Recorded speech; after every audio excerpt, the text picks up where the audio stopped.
Welcome to Dr. Lottie's Science with Soul. I am Dr. Lottie and the host of this podcast. I'm really excited to introduce Kelvin Chin to all of you today. And because Kelvin has been on this podcast before talking about some of his other books, but Kelvin just recently released a new book, and his new book is called After the Afterlife, The Many Memories of Kelvin Chin. Many memories of my past lives by Kelvin Chin. And it is absolutely fascinating. And I can't wait to have him share some of the stories from the book with you all. So let me first introduce you to Kelvin. Kelvin is an author, meditation teacher, and life after life expert. His first book, Overcoming the Fear of Death Through Each of the Four Main Belief Systems, is a bestseller. And his second book, Marcus Aurelius Updated, 21st Century Meditations on Living Life, is a collection of 67 essays ranging from emotions, life principles, meditation, and the spiritual. His third book, After the Afterlife, Memories of My Past Lives, describes in detail how his past life memories that reach back 6,000 years have resurfaced over the past 45 years. And what they have taught him about himself and how our minds continue from lifetime to lifetime.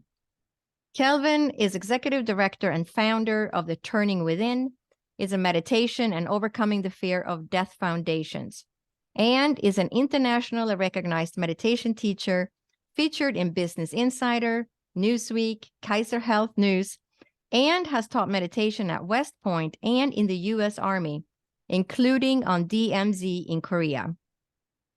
Kelvin has been meditating for over 52 years and has taught meditation for 50 years to thousands of people in over 60 different countries.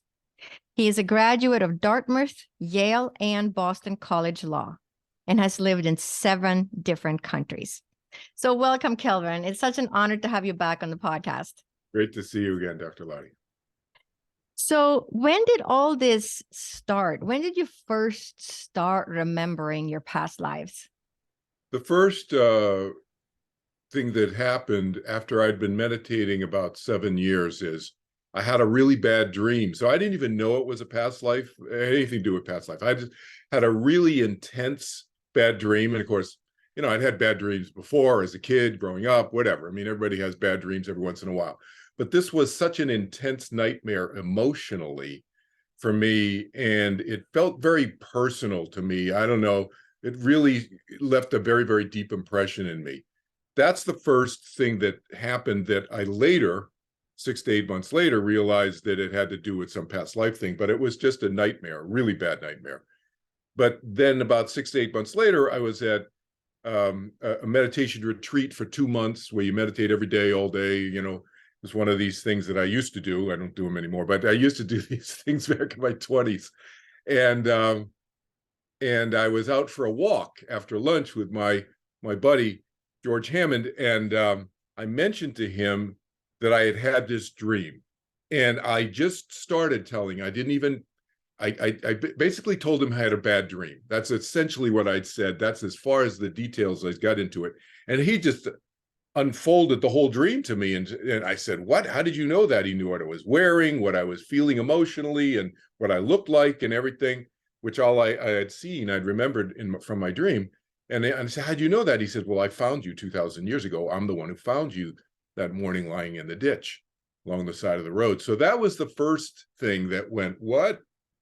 Because I didn't even believe in reincarnation at the time. I didn't believe in past lives. I just thought it was a bunch of fantasy. I'd hear people talking about it, and I thought, yeah, they just get really good imaginations. And so that was the first thing.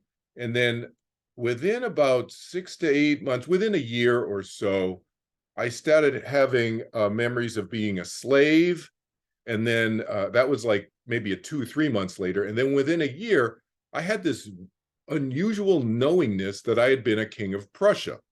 King of Prussia. I didn't even bother to look up where Prussia was. I knew it was in Europe. I didn't know when it existed. I didn't think it existed anymore. I wasn't a European history student. I never studied any European history in high school or college or anything. but I knew that it had something to do with Europe. But I didn't really research it because at that, like I said, I wasn't really into spiritual stuff, never mind past life stuff. So I thought, well, that's weird. King of Prussia? How could I have been a king of Prussia? I don't even believe in past lives. That's the first things that happened to me. 1977, that was. So you started having flashbacks or having dreams, and you started remembering things about these past lives. Did it then become more and more over time, or how did that come to you, to the surface? Yeah, when George said to me what he said to me on that walk behind our hotel where we were doing this meditation retreat, we went out for a walk in the up the path behind the hotel. It was like, what? And then I started relaxing into these, like you say, these unusual experiences. To me, they were very weird experiences at that time because I come from a science kind of mind, background and so forth. And so I thought, well, and I started relaxing into it, and I started having more. That's when the floodgates started opening. I remembered myself dying on a piece of wreckage, or almost dying. I didn't die. That's the lesson for me out of that story. But where I was a slave, and I triangulated a whole bunch of pieces over the next several months. After that one from 2,000 years ago that he started opening me up to, I had one from 2,300 years ago. That's, about 250 BC. I was on the Mediterranean, bottom line, and almost dying on a piece of wreckage as a Carthaginian slave rowing for the Carthaginian navy, fighting the Romans, the Roman Empire. So that one opened up big time to me. The visceral, I could taste the salt in my mouth. I mean, I had all kinds of sensory experiences, not just visions and stuff, and not just a feeling. It was very, very tactile. I could feel the heat of the sun on my body, roasting me in the sun, but I willed myself to stay alive. That was the big takeaway from that slave lifetime. So yeah, things started opening up more and more, but the Prussian one didn't. Interestingly enough, not right away, at least. It just kept having this for decades after that. This was 1979. I had the Prussian King of Prussia thing, and I never bothered to even look it up until recently when more of it unfolded. Yeah.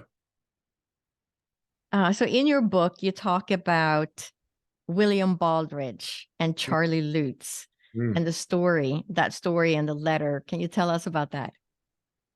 Yeah, so I'll tell you about the William Baldrige story. So yeah, I'll tell you about that story, and then I'll finish the other story, what happened at that meditation retreat with George. So William Baldrige is somebody I just met recently on Facebook, basically, the beginning of 2020. So it's 3 years ago. I met this guy, and he found me on Facebook, and Facebook friended me because he knew I taught meditation in the 1970s. So from my other interview I did with you, and the audience may or may not remember, that I learned I learned meditation when I was very stressed out. I was very anxious. That's why I learned. I wasn't into spirituals. I didn't even know what the word spirituality meant. I thought it meant religion. That's what I thought when I was 19 years old. So I learned to meditate. I studied personally with Maharishi Mahesh Yogi. The people may recognize his name. He taught the Beatles to meditate, so forth. I learned a few years after the Beatles. And I studied with him personally and learned how to teach meditation. I was an international leader in his organization for about 10 years. So this is material to the William Baldrige story, because he also, I didn't know this until 3 years ago, but he also became a teacher of transcendental meditation, which is the TM, what Maharishi called his meditation back then. Evidently, William Baldrige was a TM teacher too. And that's how he found me on Facebook. He said, oh, this is guy Kelvin Chin. He's a TM teacher. I'm going to Facebook friend him. That's what basically happened. And but he was on the West Coast. I was on the East Coast. I was teaching in New England and maybe as far south as New York, New Jersey, but he was on the West Coast, and I knew nobody. I knew no TM teachers, nobody on the West Coast. I didn't really have any interaction with them, no need to. And I was teaching on the East Coast. in the Northeast. So we became Facebook friends. And then he started hearing about my Afterlife series, which, as you know, I teach an Afterlife series every several months. I'll teach it's a 6-part series on, what the afterlife is like and all of that. And so he took it. And in one of the segments of my 6-part session Afterlife series is on reincarnation, which is what we're talking about today. And so I mentioned to him about the story, the George Hammond story, the hotel, the dream, the whole thing. I tell all my students that story. And he said, do you know about this Charlie Lutz story? And I said, no, I don't even know. I mean, I knew Charlie Lutz's name. I never met him, never heard him talk or anything. And evidently William Baldridge, his nickname is Widge. So William Baldridge, or Widge, he went to Charlie Lutz lectures, and his friends would go to Charlie Lutz lectures on the West Coast. Charlie Lutz was primarily on the West Coast of the US. He was also a leader, one of the senior leaders in the TM organization in the 1960s. He was there with the Beatles and so forth, and at Maharishi's ashram and so forth and so on. But he was very spiritual oriented guy. And I was in the science arm, the science and education arm of the TM organization. So we didn't have anything to do with the spiritual side, where Widge and Charlie Lutz were. And so Widge told me the story just a few years ago that Charlie Lutz was asked at one of his weekly lectures in Los Angeles, evidently, in 1973. Remember, when did I first start remembering stuff? 1977. So evidently, Charlie Lutz was asked in 1973, in the fall of 1973, by somebody in the audience, is there anybody alive now who was with Jesus 2,000 years ago? And Charlie Lutz said, yes, in fact, he's a TM teacher now. He's in the TM organization now. And in addition to being Simon Peter, he was also Frederick the Great, the military and leader and political leader of Prussia. Frederick the Great was king of Prussia in the 1700s. So Charlie Lutz was telling people this evidently in lectures in Los Angeles in 1973. Widge, I said, what? And Widge said, yeah, Widge had heard my past life stories. He thought that I had told that to Charlie Lutz. I said, I've never even met him. I never even been in a room with him, never heard any of his lectures. We actually avoided Charlie Lutz because he was the spiritual guy and we were the science people. So we were like, Charlie Lutz, see you later. We ignored him. And so Widge told me this story 3 years ago. The rest of the George Hammond story is that, so that blew me away when Widge told me that, because I'm a doubter. I was still doubting myself. I'm like, am I still making this stuff up? I have 24 lifetimes that seems like that have come to me, but is it just my imagination? Until Widge told me that story 3 years ago. But the rest of the George Hammond story was in 1977, when he finished the dream.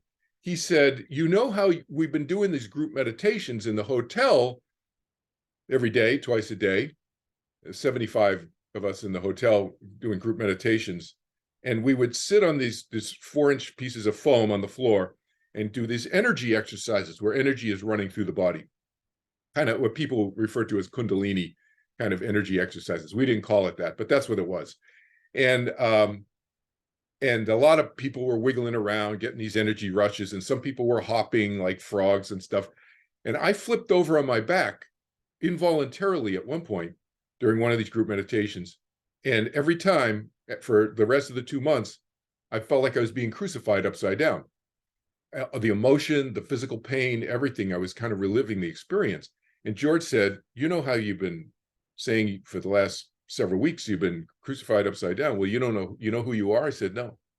So that's when he filled in that gap, him being a good former Catholic altar boy and me being a bad Sunday school Protestant student, you know?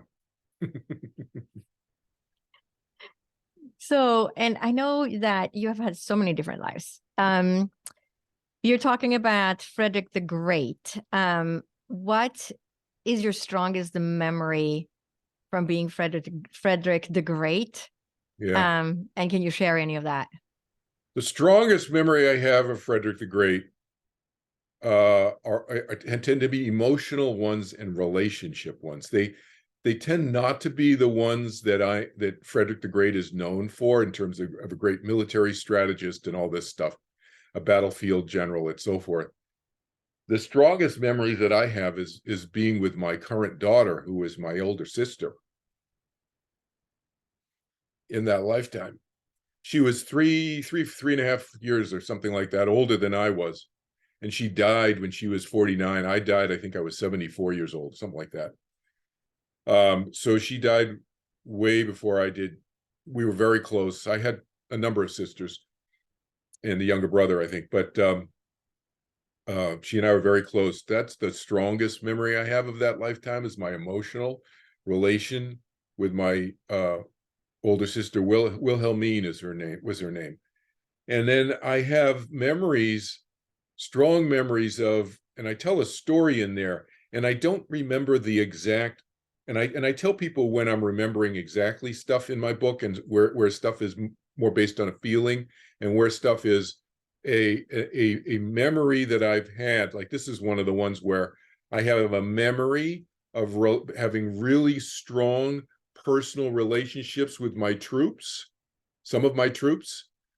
But I don't remember the specifics of this particular story that I tell, but it's an example of the memories that I do have. And in the book, I tell this story of, Frederick the Great when he's older, already in his 70s.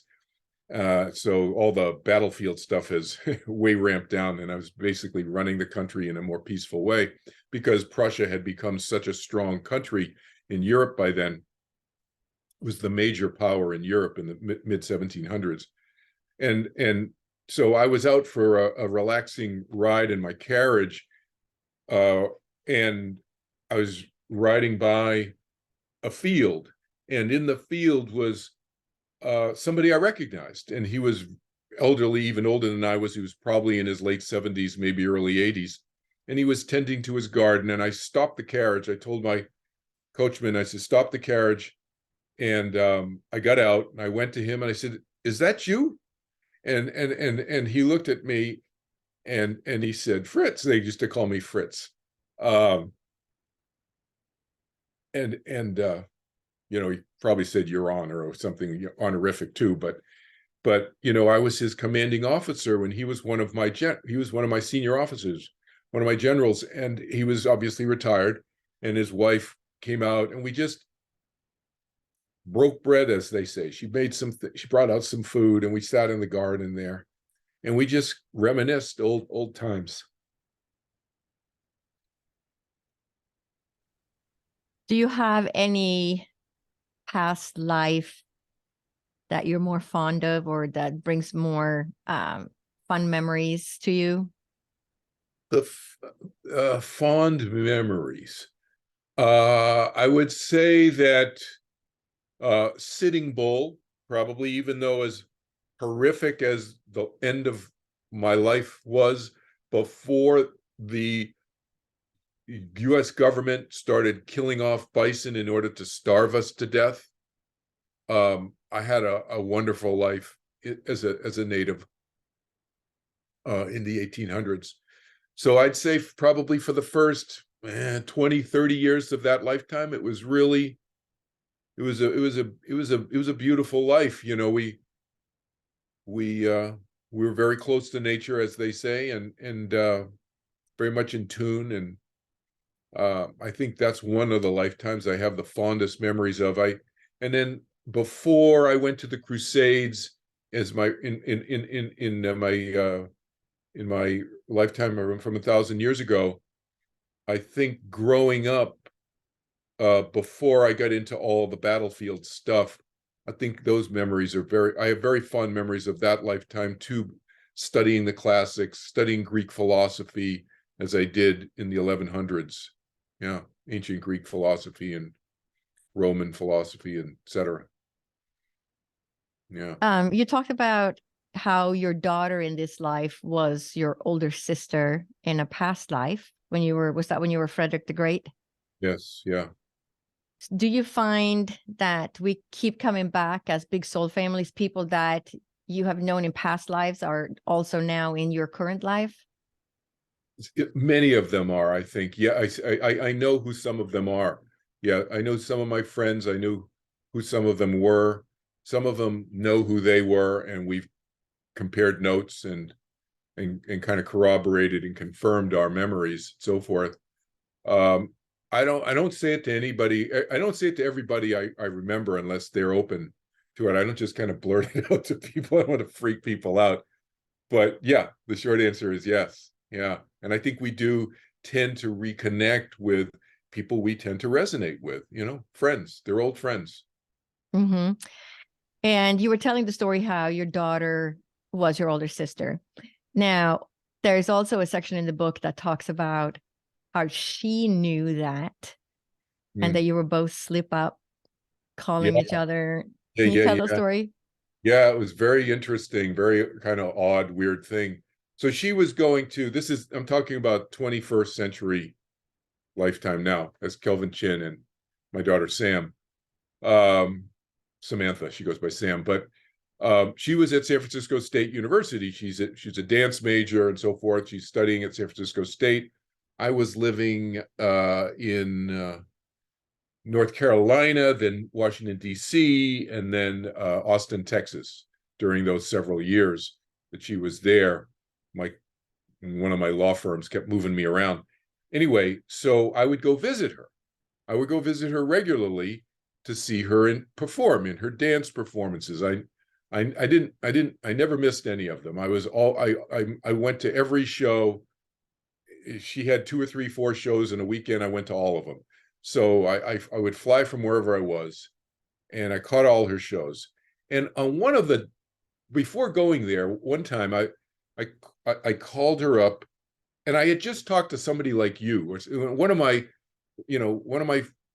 spiritual friends like you, or podcast people, or meditation students, somebody, and they had been asking me about my daughter, and so I had blurted out the wrong. Instead of saying my daughter, I said my sister. My sister's at San Francisco. I mean, my daughter. So I would say that multiple times for years, and I never told her. So then right after that conversation with somebody where I blurted out the wrong relationship, I called her up to talk to her about flying out for whatever weekend. And I said, Sam, I never told you this, but I was just talking to somebody, and I do this weird thing where I called you my sister. And she goes, Dad, I never told you this, but for years, maybe junior high school or something, she said she calls me her brother by mistake. Oh, my brother teaches my dad teaches meditation. She does that. She's been doing that for years. So that's how we kind of started seeing that there was some other relationship. This was before I had the insights about her being my older sister and so forth in the 1700s. But yeah, it was like breadcrumbs. No, it is fascinating because, how often do people do that? And maybe they're actually referring to memories of a past life. And it's Yes, possible. right coming back in big soul families doing it again. Yeah. Um, Tell us about how you found out you had lived a prior life as an ancient Hebrew. Oh, an ancient Hebrew. That one, I was it was 1979, I think. Pretty sure. 78, 79. No, 78, I think. Yeah, because it must have been 1978. I have the correct dates in my book. So it's like I wrote the book, but I can't remember all the dates exactly.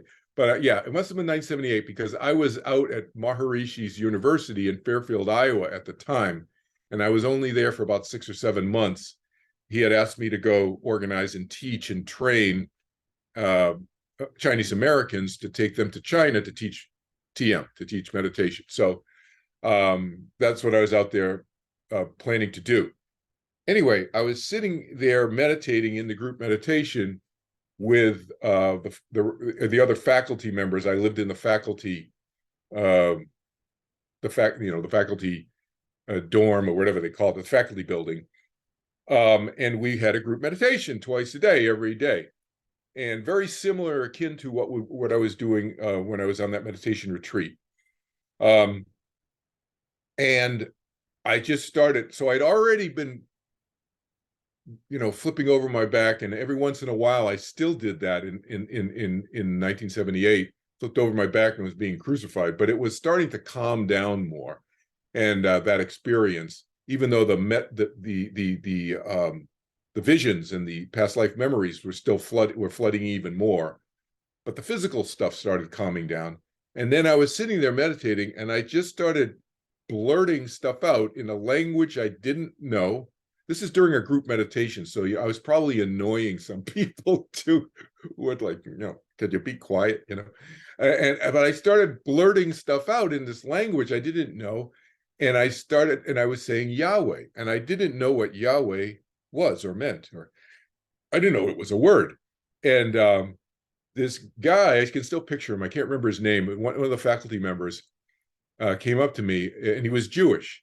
And he remembered me from being on that course in Switzerland where I flipped over my back and so forth. So he probably felt like he could approach me because we were in that same hotel together on that previous meditation retreat, the previous year.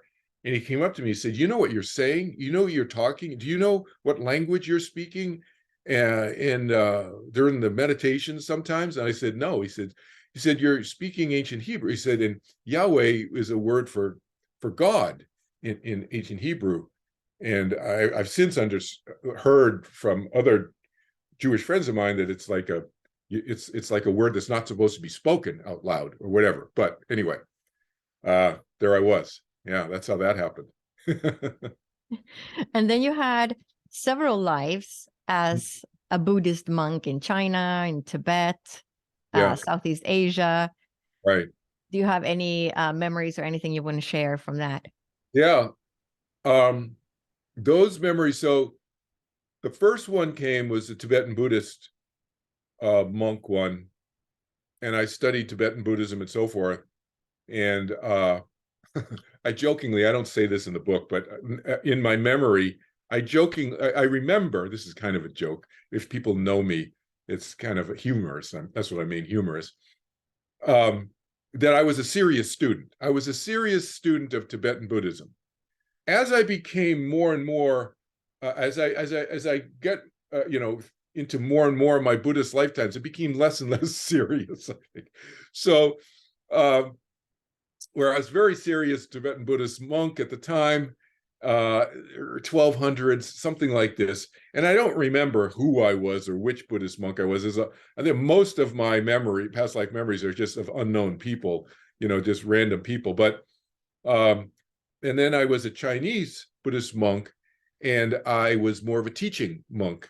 I was teaching more. I was not so reclusive, because monks can be very reclusive. There's a spectrum, and they can be more out there in the community or in the world teaching. And I was more of a teaching monk later on in that Chinese Buddhist lifetime. And some of my relatives this lifetime were some of my students in that lifetime, and they've been kind of waiting for me to kind of come back and so forth.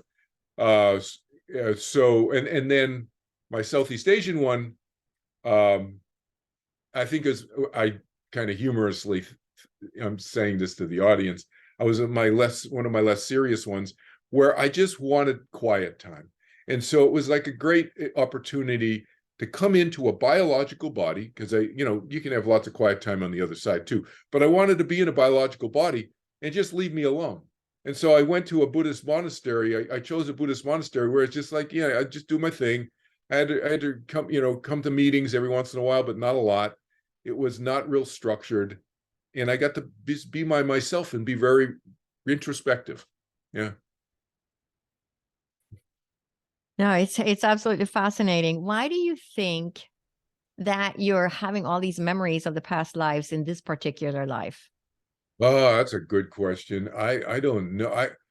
I think probably this lifetime, well, I know for a fact, based on my memories anyway, assuming my memories are accurate, because nothing is provable, right? But assuming my memory is accurate, my memories are accurate, my memories are telling me that I'm getting less freer and freer from my fears, my anxieties, my fears, whether they be about death and dying or anything else.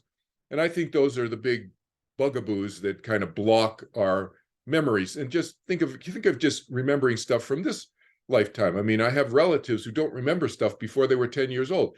Other family members, we remember, you were 2 years old, and we remember changing your diapers, but some family members don't remember before. And I think there's fears and various blockages and anxieties and so forth. So I've been spending thousands of years, is my point, getting rid of that junk, that baggage, right? And so I think that's one of the reasons where I can remember a lot more this lifetime than any time before. I think learning a meditation technique is, while it's not absolutely necessary for that to open up your past lives, is a big help. I think it has fast forwarded it for me. Even though I've been meditating, as you said, for arguably hundreds of years, maybe many, many dozens of years, at least hundreds of years in several other Buddhist lifetimes. This lifetime, I learned a very easy one. And that's why I still, even though I don't teach TM anymore, I teach, an easier version, and I've removed all the cultural stuff, but I still give Maharishi Mahesh Yogi credit for being the guy. And I think he'll be known historically as the guy spiritually in history, in spiritual history, to be the guy to say meditation can and should be easy. So I think that has been a big contributor to my opening up to my conscious capacity, my expanding my conscious capacity of experience, the vastness of my mind and my soul, much more in a much more accelerated way this lifetime than in others. Yeah. How do you think the memory works, considering you're in the Kelvin Chin body? Yeah. How do you think memory works, because you're remembering things that are not from this lifetime? Where is that memory stored according to your point of view? People use labels and they talk about this and the aspect of the mind or this aspect of the universe where it's maybe stored. I just look at it. I view my mind as mind. I don't view my mind as small mind. I used to view my mind in the 80s. I used to go my smaller mind, my more consciously directed mind, and my higher self. I used to talk about higher self. I was just talking to a class yesterday about that. I don't view myself as having a higher self. I view myself as myself, and myself is a continuum that starts with the self that is holding a pen in his hand and picks it up and is consciously focusing on the fact that this is a blue pen, is connected to my larger set, what I used to call my larger sense of self, which is connected with all living things and inanimate. I feel so connected in the universe, that sense of self. To me, it's fluid. So that is where, to answer your question, to me, memories are stored, is in my mind. But that's how I view my mind. So your mind isn't just the brain. Your mind is a continuum out into the universe itself, into the greater consciousness or global consciousness, or connect with whatever it is. Whatever you want to, however you want to label all this stuff. See, I'm not a big labeler guy, but yeah, no, it's definitely not my brain. My brain is a functioning part of my biological body, and my mind is going to continue after my brain shuts off, because I've had memories of experiences of that happening in the past. Yeah. Yeah, absolutely. Definitely. They wouldn't be stored in the brain. It just can't be, because you're remembering things from another lifetime. Yeah. Including languages and words, and like the word Saracen came out of blue nowhere.